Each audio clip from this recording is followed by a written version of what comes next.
Hey guys, how are you today? Quick rant before we dive into today's chaos.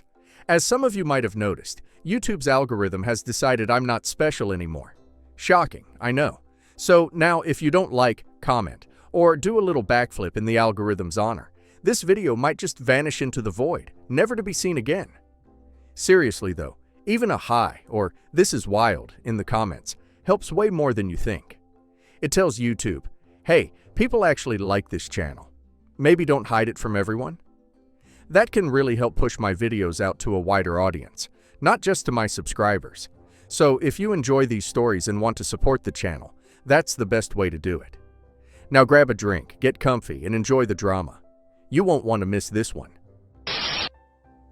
I, 32, male, never thought I'd be sharing this. But life has a way of throwing curveballs when you least expect them. 5 years ago, my world shattered when my fiance Ellie cheated on me with my own cousin Owen the day before our wedding. The betrayal cut deep, not just because of what they did, but because Owen had always been the golden child of our extended family. Someone who could do no wrong in everyone's eyes. Owen and I were close, or so I thought. He was the charismatic one, the achiever, the one who made our grandparents beam with pride. I admired him, looked up to him even when he stood beside me as my best man during the wedding rehearsal. I remember thinking how lucky I was to have such a supportive family. Little did I know that while I was thanking him for his friendship, he was already planning to destroy everything I held dear. The morning of what should have been my wedding day, I found Ellie's tear-stained notebook. She confessed to sleeping with Owen and said she couldn't go through with the wedding. They had apparently been seeing each other behind my back for months. The worst part, Owen had convinced her that I wasn't good enough for her, that she deserved someone more accomplished like him. The scandal tore our family apart. Some sided with Owen, claiming that love happens and I should forgive them. Others, including my parents and younger siblings, cut ties with Owen and his immediate family completely. The divide grew deeper when Ellie and Owen married 6 months later, flaunting their relationship as if the pain they caused meant nothing. For 5 years, I focused on healing and rebuilding my life. I moved to a different city, started a successful business, and eventually met Rebecca. She was different from Ellie in every way, genuine, loyal, and understanding of my past trauma. When we decided to get married, I wanted a small, intimate ceremony with just our closest friends and immediate family. That's when my aunt and uncle, Owen's parents, approached me with what seemed like an olive branch. They offered to pay for our entire wedding, insisting it was their way of making amends for what their son had done. I was skeptical at first, but they appeared genuinely remorseful. My parents advised against accepting their offer, but Rebecca thought it might be a good way to heal old wounds. The wedding planning began, and everything seemed perfect. My aunt took charge of most arrangements, always consulting us about our preferences. She even suggested holding the ceremony at their beautiful countryside estate, which had been in our family for generations. The gesture felt meaningful, like a true attempt at reconciliation. What I didn't know was that behind all these generous offers and seemingly thoughtful gestures, a different plan was unfolding. My aunt and uncle weren't trying to make amends. They were orchestrating an elaborate scheme to reintegrate Owen back into the family. They saw my wedding as the perfect opportunity to present their son as a changed man, complete with his picture-perfect family. I might have never discovered their true intentions if it weren't for my cousin Emma, who overheard a late-night conversation between my aunt and Owen's wife, Ellie. They were discussing how this would be the perfect chance for Owen to apologize publicly, to show everyone how he'd grown and learned from his mistakes. Ellie was excited about the prospect of finally being accepted back into the family fold, especially now that they had 2 children. The realization that my aunt and uncle were using my wedding as a stage for their son's redemption arc made me physically ill. 5 years of therapy of learning to trust again, and they thought they could just orchestrate this twisted family reunion at my expense. But before I could confront them or change any plans, fate had other ideas. What happened next was something I never could have orchestrated, proving that sometimes karma works in mysterious ways. This was just the beginning of a series of events that would expose the true nature of their intentions and show me who my real family was all along. Update 1. The events that unfolded next still feel surreal even as I write this. After discovering my aunt and uncle's true intentions, I was torn between confronting them and canceling the wedding altogether. Rebecca, my voice of reason through all of this, suggested we wait and see how things played out. She had a feeling that their plan would backfire spectacularly, and boy was she right. The wedding day arrived, and everything seemed picture-perfect on the surface. The countryside estate was decorated beautifully with fairy lights strung through the ancient oak trees and white roses everywhere. The guest list had somehow grown considerably larger than we'd initially planned, but I was too preoccupied with my own happiness to notice the additional faces.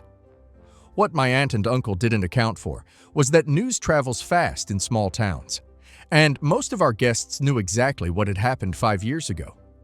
They also didn't realize that Rebecca's family, particularly her 3 older brothers, were extremely protective of her, and by extension me. They had heard the full story of my past and had their own opinions about family members who betrayed their own.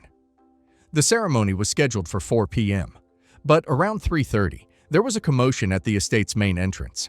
Owen, Ellie, and their 2 children had arrived, dressed to the nines and carrying gift bags. My aunt rushed to greet them, wearing a smile that could only be described as triumphant. She clearly thought her master plan was working perfectly. What happened next was like watching dominoes fall in slow motion. First, Rebecca's oldest brother, Marcus, who was helping with parking arrangements, spotted them. He immediately alerted his siblings and several other guests. Word spread through the gathering crowd like wildfire. Before Owen and his family could even reach the garden where the ceremony was to take place, they were surrounded by a wall of disapproving faces. My college friend Mike, who had been there to pick up the pieces after my first wedding disaster, stepped forward first. Without raising his voice or causing a scene, he simply asked Owen, "Did you receive an invitation?" The question hung in the air like a heavy cloud. Ellie clutched Owen's arm tighter while my aunt rushed to intervene, claiming she had invited them. That's when Rebecca's middle brother, Anthony, a usually quiet accountant, spoke up. He calmly pointed out that as the ones paying for the wedding, they might have the right to contribute to the guest list, but they had no right to invite people who had been explicitly excluded by the bride and groom. The murmurs of agreement from the crowd grew louder. My aunt tried to salvage the situation, launching into a prepared speech about family reconciliation and second chances. But her words fell flat as more guests began sharing their own stories about how Owen and Ellie's actions had affected not just me, but our entire community. One of my mother's friends recalled how Ellie had continued to show up at community events with Owen, flaunting their relationship while I was still struggling to piece my life back together. The most powerful moment came when my grandmother, who had remained neutral during the initial fallout, slowly made her way through the crowds. She looked at Owen, her favorite grandchild, and simply said she was disappointed. Not in what he had done years ago, but in his decision to show up today, knowing it would cause pain. The weight of her words seemed to physically affect Owen, who had always valued her approval above all else. Ellie, who had been clutching her designer handbag like a shield, finally broke under the pressure of collective disapproval. In an attempt to defend their presence, she blurted out that they had every right to be there since Owen's parents were paying for everything. This admission only served to expose the manipulative nature of my aunt and uncle's generous offer. The situation reached its breaking point when Rebecca's younger brother, a professional event planner, stepped forward with an alternative solution. He announced that he and his siblings had already prepared a backup venue, a beautiful lakeside restaurant where Rebecca and I had our first date just in case something like this happened. The gesture brought tears to my eyes, showing me what true family support looked like. What happened next was a testament to the strength of real relationships. Without any drama or confrontation, our true friends and family simply began moving towards their cars, ready to follow us to the new venue. No shouting, no accusations, just a quiet, dignified exodus that spoke volumes about where loyalties truly lay. As we left the estate, I caught a glimpse of my aunt and uncle standing with Owen and Ellie, their perfect plan in shambles around them. They had tried to use my happiness as a prop in their son's redemption story, but instead, they had only succeeded in showing everyone exactly why we had distanced ourselves in the first place. The wedding that followed at the lakeside restaurant was everything Rebecca and I had originally wanted. Intimate, joyful, and surrounded by people who genuinely cared about our happiness.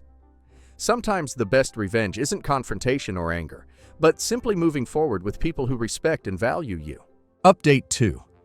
It's been 3 weeks since our wedding day, and the aftermath has been both enlightening and vindicating.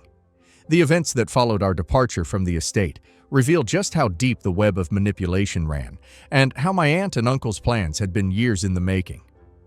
After we left for the lakeside venue, chaos erupted at the estate. Several guests who had remained behind later told me that my aunt had a complete meltdown.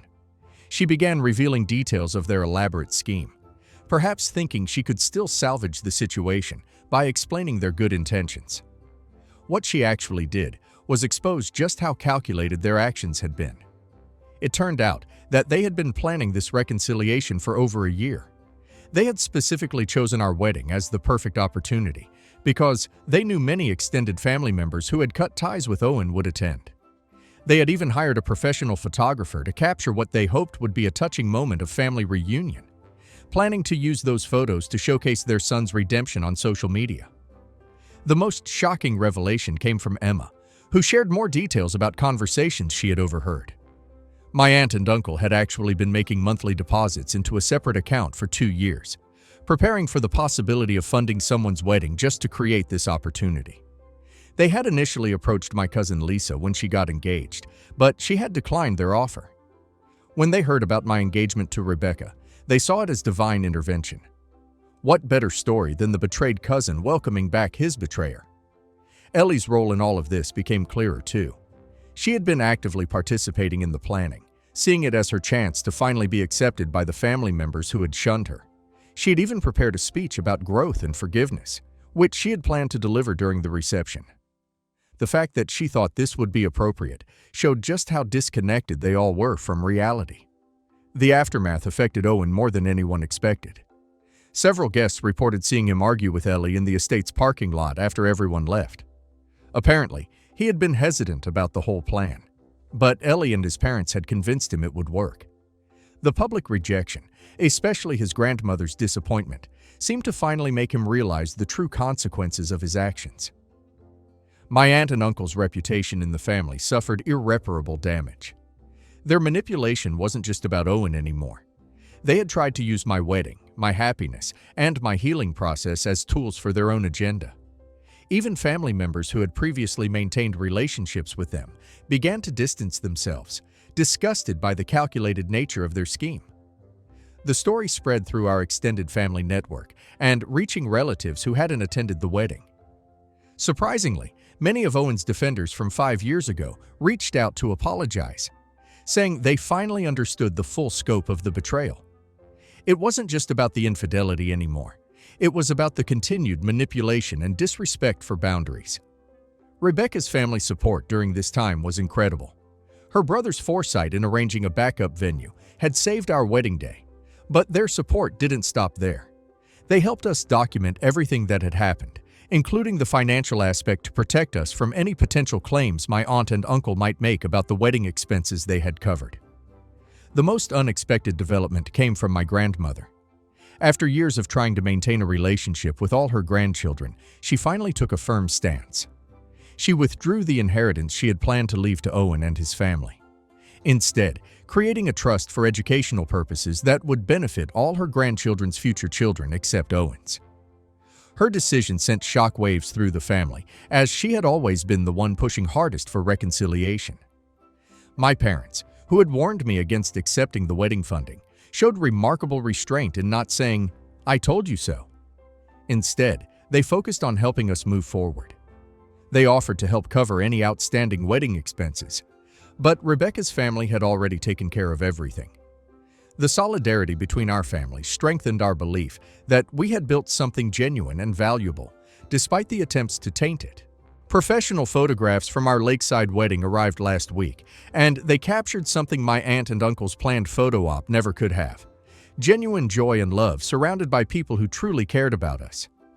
One photo in particular stands out: a candid shot of Rebecca and me laughing with our families during the impromptu reception, completely unfazed by the earlier drama. It's a testament to how far I've come from that devastating day 5 years ago. The incident has sparked numerous conversations within our extended family about boundaries, respect, and the true meaning of family.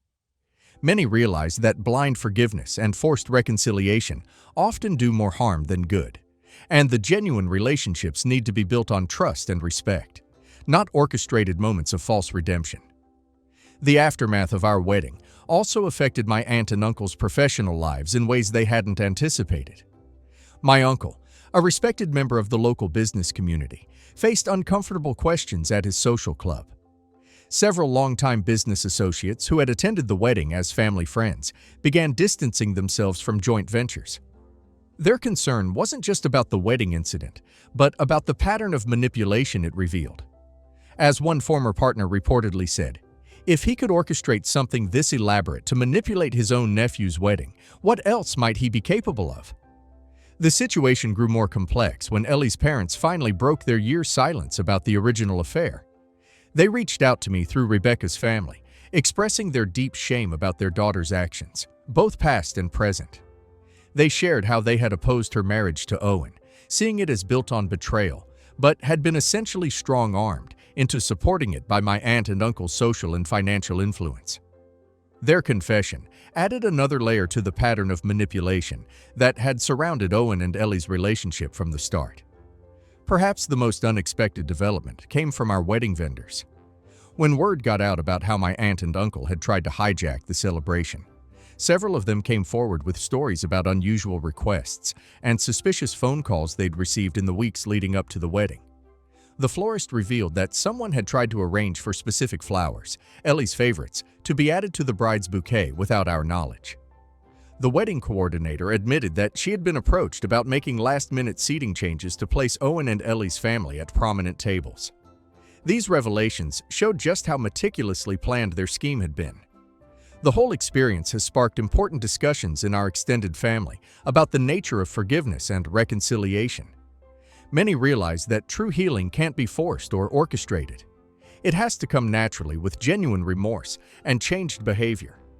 The contrast between my aunt and uncle's elaborate scheme and the simple sincerity of Ellie's parents' apology has become a powerful example of the difference between manufactured and authentic attempts at making amends. Update 3. 2 months have passed since our wedding, and the ripple effects of that day continue to surface in unexpected ways. What started as an attempted forced reconciliation has evolved into a complete restructuring of family dynamics, with surprising revelations and unexpected alliances forming in its wake. The most significant development came from Owen himself. A week ago, he reached out through a mutual cousin requesting to meet privately. No parents, no Ellie, just us. After careful consideration and discussion with Rebecca, I agreed to meet him at a neutral location, a quiet coffee shop in a neighboring town. The man I met was drastically different from the confident, manipulative cousin I remembered. Owen arrived alone, looking tired and genuinely remorseful. He revealed that the wedding incident had forced him to confront the reality of his actions and their long-lasting impact. The public rejection had been a wake-up call, showing him how his parents' constant enabling had prevented him from facing the consequences of his actions. During our conversations, Owen shared that his marriage to Ellie was falling apart. The failed wedding plan had exposed cracks in their relationship that had been there all along. Ellie had been pushing for the reconciliation attempt, hoping to regain her social standing in the community. When it backfired, she blamed Owen for not being convincing enough in his reformed persona. More surprisingly, Owen admitted that he had been living a carefully curated lie for the past 5 years.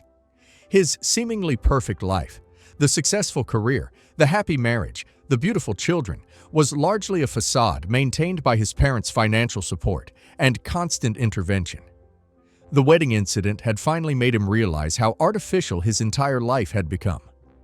The fallout affected my aunt and uncle standing in the community. Beyond just family circles, their social circle, once extensive and influential, began to crumble as people learned about their manipulation. Several of their closest friends who had attended our wedding stopped associating with them. Disturbed by their willingness to use their nephew's wedding for their own agenda, Rebecca's family, particularly her brothers, received unexpected recognition for their handling of the situation. Their quick thinking and discreet execution of the venue change became a talked-about example of how to handle family drama with grace. Several local wedding planners even reached out to Rebecca's youngest brother, impressed by his crisis management skills. The most healing aspect of the aftermath has been the strengthening of relationships with family members who chose to stand with us. Cousins who had remained distant after the first wedding disaster have become regular parts of our lives, creating a support system based on mutual respect and genuine care. Our Sunday family dinners have grown larger, filled with laughter and actual honest conversations about feelings and boundaries. My grandmother's decision about the inheritance continued to have widespread effects. Other elderly relatives began reviewing their own estate plans, some making similar changes to reflect their values about family loyalty and respect. The message was clear. Actions have consequences, even within family structures that had traditionally prioritized maintaining appearances over addressing wrongdoing. Ellie attempted to do damage control through social media, posting long explanations about misunderstandings and family healing, but her efforts only highlighted her inability to acknowledge the harm she had caused. Her posts were met with silence from family members and eventually disappeared as she made her accounts private. The most recent development came yesterday when Owen informed the family that he was seeking therapy and considering separation from Ellie. His parents' response was telling. They immediately tried to intervene with offers of marriage counseling and financial support. This time, however, Owen declined their help, stating he needed to handle his problems on his own for once. Rebecca and I have found peace in how everything unfolded. While we never wanted drama at our wedding, the event served to clarify who truly deserved a place in our lives. We've started building our own traditions, creating celebrations that focus on genuine connections rather than obligatory family ties. Looking back, what my aunt and uncle intended as a grand gesture of reconciliation instead became a powerful lesson about authenticity and respect. Their carefully orchestrated plan to rehabilitate their son's image failed because it was built on manipulation rather than genuine remorse and growth. In contrast, our hastily relocated wedding succeeded because it was surrounded by real love and support. The experience has taught us that family isn't about grand gestures or forced reunions. It's about the quiet consistency of people who show up for you with understanding and respect. The family we've built around us now, a mixture of blood relatives who stood by us and chosen family who prove their loyalty, is stronger than any superficial reunion could have been. The most recent family gathering at our new home last weekend really drove this point home. As we sat in our backyard, surrounded by people who had chosen to be there, the conversation turned to how different things might have been if my aunt and uncle's plan had succeeded. One of Rebecca's brothers pointed out that their scheme, failing so publicly, had actually given everyone permission to stop pretending, to stop maintaining toxic relationships just for the sake of family harmony. My parents, who had been carrying the weight of the family division for years, seemed lighter now. They no longer feel obligated to play peacemaker or maintain uncomfortable relationships for the sake of extended family unity. Ma mentioned that she finally felt free to take down the old family photos that included Owen and Ellie, replacing them with new memories we've created. The professional wedding photos have become somewhat famous in our social circle, not for capturing any drama, but for showing what real celebration looks like. The joy in those impromptu moments at the lakeside venue is palpable. One photo in particular of all our guests spontaneously forming a dance line on the restaurant's deck has become symbolic of how sometimes the best moments come from unexpected changes. In an ironic twist, our wedding story has actually brought about the kind of healing my aunt and uncle claimed they wanted, just not in the way they intended. Instead of forcing a superficial reconciliation, it allowed people to be honest about their feelings and choose their relationships intentionally. The family that emerged from this experience is smaller, but more genuine, bound together by choice rather than obligation. Rebecca and I have decided to use our experience to help others. We're working with her event planner, brother, to create a guide for couples dealing with complex family dynamics during wedding planning. The key message is about maintaining boundaries and staying true to your own values, even when faced with pressure from family members. Owen's journey towards independence continues to unfold. He's moved out of the house he shared with Ellie and declined his parents' offer to stay at their guest house. Instead, He's renting a small apartment and, for the first time in his life, learning to handle his responsibilities without his parents' intervention. While we're not ready for a relationship with him, we respect his efforts to change and grow on his own terms. Ellie, meanwhile, has been telling a different version of events to anyone who will listen, painting herself as the victim of a family that refuses to forgive. Her narrative has found little traction, though, as the wedding day events had too many witnesses to be rewritten. Her attempts to maintain social connections in our community have largely failed, and there are rumors that she's considering moving to another city. My aunt and uncle have retreated from family gatherings, claiming they need time to process everything. The irony of them needing space after trying to force their way into our celebration isn't lost on anyone. Their absence has actually allowed real healing to begin among the rest of the family.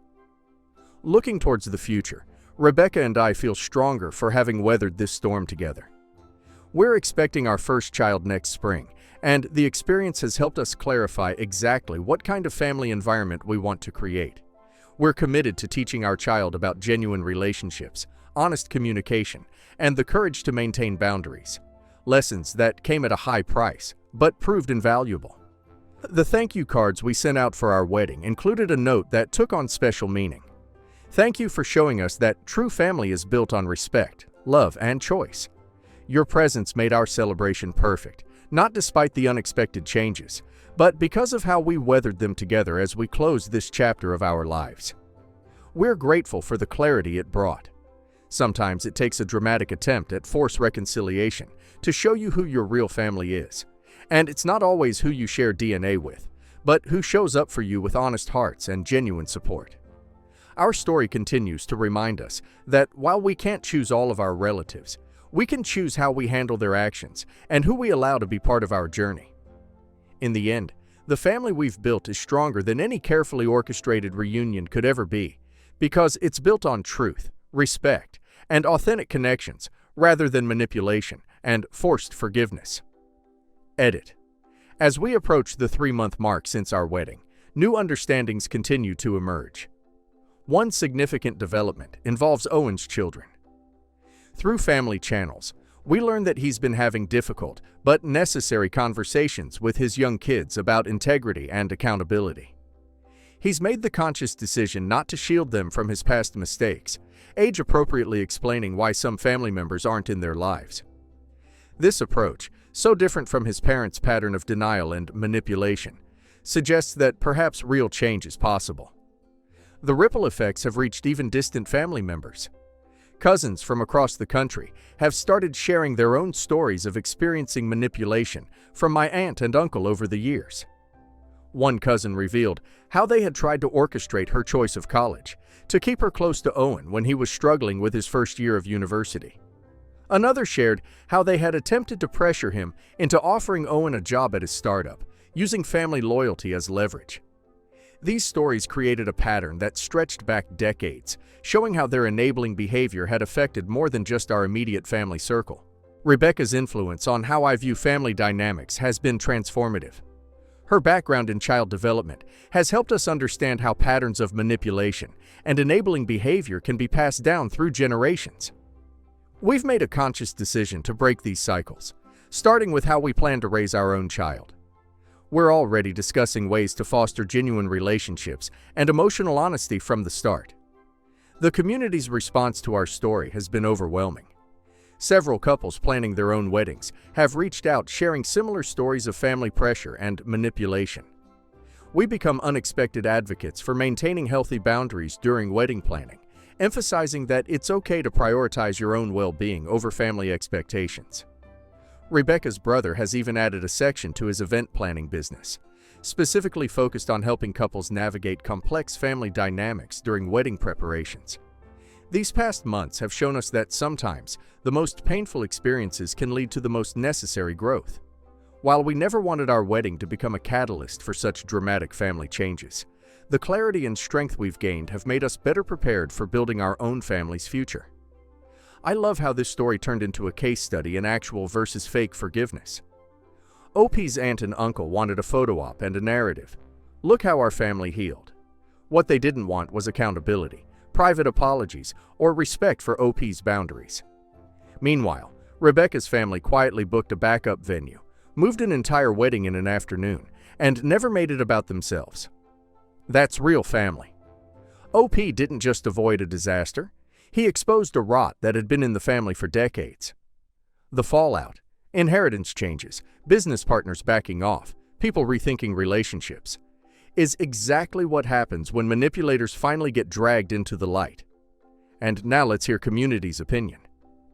The wildest part is Owen finally realizing he's not a main character.